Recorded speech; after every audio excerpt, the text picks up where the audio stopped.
De volta com a leitura do livro O que é o Espiritismo, um livro escrito por Allan Kardec. E a gente está usando esse livro para dar uma aulinha, né, para as pessoas que não compreendem o que significa isso. E antes da gente continuar na nossa aula de hoje sobre os médiuns interesseiros, o que significa isso, né? A gente vai para a aula passada para dar uma recapitulada, porque o visitante ele pergunta assim, como é que a gente pode reconhecer que a gente é médium? Como é que eu posso saber se eu sou médium?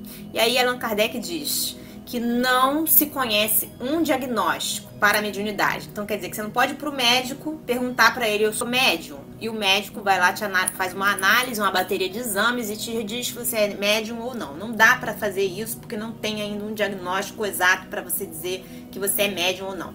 E aí ele diz que a faculdade mediúnica, ela pode aparecer e desaparecer, da mesma maneira que ela apareceu. Que a causa física da faculdade está na assimilação mais ou menos fácil dos fluidos perispirituais do encarnado e do espírito desencarnado.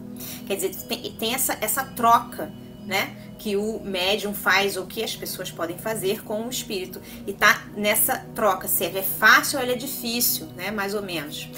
Entre a facilidade e a dificuldade. Sua causa, a causa moral dela, né? Primeiro ele fala da causa física, depois a causa moral da faculdade aparecer, manifestar, está na vontade do espírito que se comunica quando isto lhe apraz. Então o espírito tem que querer falar com a pessoa, né? Ou não, se ele não tá com vontade ele não fala, porque ele tem o livre-arbítrio. E aí ele chega a duas conclusões, né? Que nem todos os espíritos podem comunicar-se indiferentemente por todos os médiuns, quer dizer, pode ser que um espírito queira se comunicar e o médium não é médium bom o suficiente ou preparado o suficiente ou tenha a possibilidade dentro da construção dele orgânica de se comunicar. E que todo médium pode perder ou ver suspender-se sua faculdade quando ele menos esperar. Então quer dizer que mesmo que o espírito tente se comunicar com a pessoa que é médium, ela pode estar com a faculdade suspensa naquele momento. É a mesma coisa da gente querer assistir televisão e tá sem luz. A luz foi cortada, não adianta, a gente não vai conseguir assistir televisão. Bom, dentro disso, ele fala também que é errado pensar que todo espírito pode responder a nosso chamado. Então a gente quer se comunicar com o espírito, a gente pensa que vai se comunicar com ele. Isso é errado, tá? Porque para que um espírito se comunique, existem três fatores essenciais. Primeiro, que o espírito queira falar com você. Segundo, que a sua posição ou a ocupação permita a ele de se comunicar. Tá? Então isso depende desses dois fatores para o espírito se comunicar. E o terceiro, que o espírito encontre no médium um instrumento apropriado para que ele possa se comunicar. Então não adianta você querer falar com alguém que está em outro país se você não tem uma conexão de internet, se você não tem um meio para se comunicar, entendeu?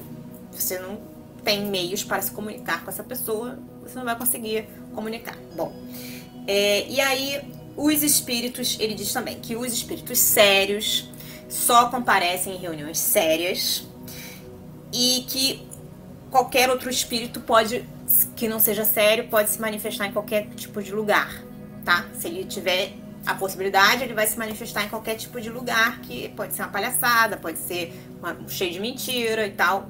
Esse lugar você não vai encontrar espíritos sérios, ok? Agora vamos falar sobre os médiuns interesseiros. O visitante chega e fala o seguinte: antes de empreender um estudo de longo fôlego, há muita gente que deseja ter certeza de que não vai perder o tempo, certeza que lhe poderia provir do fato concludente, mesmo obtido a peso de ouro. Então as pessoas querem ter certeza antes de começar um empreendimento, né?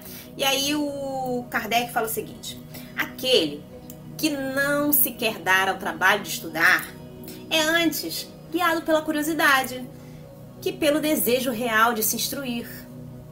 Ora, os espíritos, assim como eu, não gostam de curiosos. Além disso, a cobiça é-lhes sobretudo antipática, e eles recusam-se a prestar-lhe qualquer serviço. Crer que os espíritos superiores, como Fénelon, Bossuet, Pascal, Santo Agostinho, se ponham às ordens do primeiro que os chame a tanto por hora, né? Tanto que ele diz assim, custando o dinheirinho, né? Pagando um dinheirinho, é fazer ideia bem falsa das nossas relações com o mundo espiritual. Não, Senhor, as comunicações de além-túmulo são assunto muito grave e respeitabilíssimo para serem assim exibidas. Quer dizer que se você vai até uma pessoa que cobra dinheiro para você falar com quem quer que seja, pode ter certeza que essa pessoa não está falando com ninguém, porque o espírito não precisa de dinheiro. Então ele não vai se prestar a fazer um serviço de graça. Quem tá fazendo o serviço é o espírito. Então ele não vai... O que adianta o dinheiro para ele? Nada. E aí ele continua dizendo o seguinte: sabemos que os fenômenos espíritas não se produzem como o movimento das rodas de um mecanismo, porquanto dependem da vontade dos espíritos. Mesmo admitindo-se que um indivíduo possua aptidão mediúnica, nada lhe garante obter uma manifestação em dado momento. Então, por mais que você vá numa pessoa que é médium de verdade e paga ela um dinheiro para falar com o espírito, quem é que garante que vai ter um espírito ali falando com você? O dinheiro? Não. Se os incrédulos são inclinados a suspeitar da boa-fé dos médiuns em geral, muito pior seria se neles encontrasse o estímulo do interesse. Com razão se poderia suspeitar que o médium retribuído simulasse quando o espírito não auxiliasse, pois que ele desejaria de qualquer forma ganhar dinheiro. Então você imagina, um médium uma pessoa que se diz médium, né? Pode ser médium de verdade, que cobra pelo serviço. Você foi e pagou o dinheiro para falar com o espírito. Mesmo que se não tivesse espírito, ele ia fingir. Ele poderia fingir que tem um espírito ali só para ganhar o dinheiro. Para falar, olha, o espírito disse isso, isso, isso. Por quê? Porque se ele não disser, você não ganha dinheiro, não é? Então, você pode suspeitar com certeza. Aí, além de que o desinteresse absoluto é a melhor garantia de sinceridade. Repugnaria a razão evocar por dinheiro os espíritos das pessoas que nos são caras, supondo que eles consintam nisso, o que é mais que duvidoso. Em todos os casos, só se prestariam a isso espíritos de classe inferior, pouco escrupulosos a respeito de meios e que não merecem confiança alguma. E estes mesmos, muitas vezes, encontram um divertimento maldoso em frustrar as combinações e os cálculos do seu evocador. A natureza da faculdade mediúnica opõe-se, pois, a que ela sirva de profissão, à vista de sua dependência de vontade estranha à do médium, e de lhe poder ela, no momento preciso, deixá-lo em falta, salvo se eles a suprir pela astúcia. Quer dizer, que você não pode fazer profissão numa faculdade mediúnica, porque não depende de você a faculdade mediúnica, depende do espírito pelo qual você se comunica. Então você só é médium porque existem espíritos que precisam se comunicar.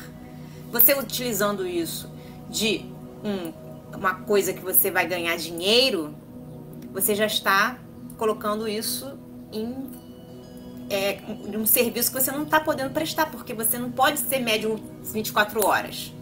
Então, se eu coloco-me como uma pessoa que é professora, né? Imagina se eu só sou professora quando os alunos querem que eu seja, ou quando o conhecimento que eu tenho estiver lúcido na minha cabeça.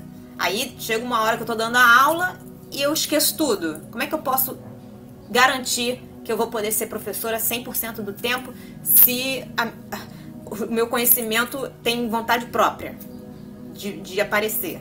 Não tem como. Então você não pode ser um profissional médium, ser um médium profissional. Você não tem como fazer isso, porque a sua faculdade não depende de você. O que você representa não é da sua vontade, é além da sua vontade. Entendeu? Então aí faz o seguinte, ó, continua. Porém, admitindo mesmo inteira boa-fé, desde que os fenômenos não se produzem à vontade, seria puro acaso se, em sessão paga, se produzisse exatamente aquele que desejávamos ver para nos convencermos. Imagina, você vai lá, paga pra ver um espírito, e aí o espírito aparece só porque você pagou? Isso aí é uma coisa muito esquisita, não é? Por que o espírito precisa de dinheiro? Daí 100 mil francos, dai 100 mil francos, dai muito dinheiro, imagina 100 mil reais, 100 mil euros. A um médium, e não conseguireis que ele obtenha que os espíritos façam o que não querem. Ele não pode obrigar o espírito a fazer o que ele não quer. Essa dádiva que viria desnaturar a intenção e transformá-la em violento desejo de lucro, seria antes um motivo para que ele fosse mal sucedido. Quando se está bem compenetrado desta verdade, que a afeição e a simpatia são os mais poderosos móveis de atração para os espíritos, não se pode deixar de compreender que não lhes agradam as solicitações de alguém que tem a ideia de servir-se deles para ganhar dinheiro. Aquele, pois, que precisa de fatos que o convençam, deve provar aos espíritos sua boa vontade por uma observação séria e paciente, se deseja ser auxiliado. Portanto, se é uma verdade que a fé não se impõe, não o é menos que se não pode comprá-la, não é? Então, você não pode impor nem comprar a fé, ok? Então é isso, gente. Vamos ficar por aqui por hoje sobre a nossa aula dos médiuns, né, que são vigaristas, né, que são interesseiros. Espero que vocês estejam entendendo bem o recado, o ensino, e que isso seja proveitoso e útil para vocês, tá? Para não serem enganados, porque o que tem de gente enganando pessoas né, que vão com boa fé para tentar entender o que se trata da vida, dos espíritos, etc., né? No mundo que a gente vive, o número é gigantesco.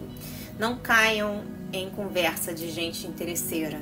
Onde tiver dinheiro envolvido e mediunidade, pode pensar, pode suspeitar, tá bom?